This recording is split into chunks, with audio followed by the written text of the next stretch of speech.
La parole est à Dominique Quilimoez, qui est en Webex, je crois. Oui, est-ce que vous m'entendez? Magnifiquement. Ah ben, merci beaucoup.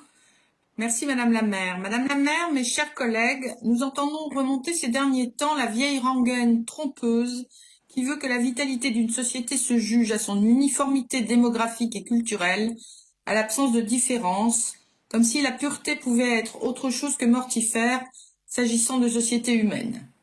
Cette petite berceuse se double du déni de l'égalité entre les femmes et les hommes et d'une hiérarchisation qui justifie les discriminations les plus douteuses.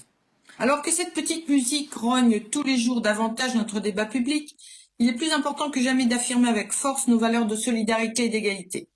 Et pour cela, c'est dans la vie de nos concitoyens et concitoyennes que nous devons faire vivre ces principes. La très belle délibération qui nous est proposée ici vient répondre à cet impératif et je voudrais saluer les bénévoles et associations qui travaillent inlassablement en ce sens. 7 associations sont ici aidées à hauteur de 57 208 € au total pour leur action en matière d'intégration, de lutte contre les discriminations et pour les droits des femmes. Ces combats sont effectivement liés. L'intégration, ce mouvement par lequel des personnes exclues, notamment en raison de parcours migratoires, sont accompagnées vers leurs droits, vers le français qui leur permettra de les faire valoir, de manière à ce qu'ils puissent eux aussi prendre part au débat de notre société.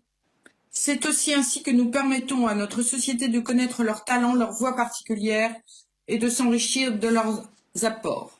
C'est un investissement social dans un avenir auquel tous et toutes peuvent participer pleinement.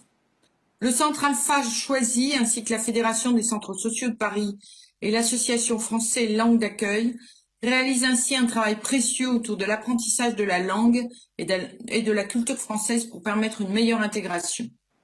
Le collectif pour l'avenir des foyers, le COPAF, agit plus particulièrement auprès des résidents des foyers de travailleurs migrants pour les accompagner dans l'accès à leurs droits dans une logique d'émancipation articulée sur des délégués.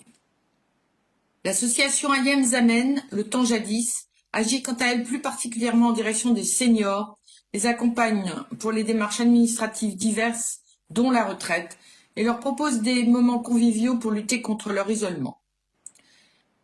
La lutte contre les violences faites aux femmes est également concernée avec une subvention pour l'association Soutenons-nous toutes, qui soutient l'organisation de la marche annuelle Nous toutes, qui a eu lieu cette année le 20 novembre, et distribue des outils pédagogiques dont le violentomètre dans une centaine de lycées et d'établissements universitaires.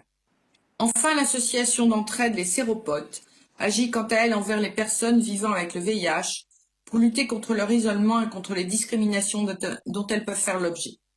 Alors certes, ces associations ont des objets qui peuvent sembler différents, et elles rassemblent un ensemble de domaines d'action. Mais je voudrais souligner qu'elles ont en commun ce qui nous est le plus précieux, la solidarité, la lutte contre l'isolement et les violences. Ces missions sont souvent négligées, sans lesquelles il n'y a pourtant pas de cohésion sociale possible. Cette délibération vise à accorder des financements parfois liés à des besoins nouveaux, créés par la crise sanitaire, et dans certains cas par le désengagement de l'État. Je suis heureuse que la ville puisse ainsi répondre à ces besoins et pallier les manques de l'État pour que pas un fil de notre solidarité ne se casse. Je vous remercie. Merci beaucoup.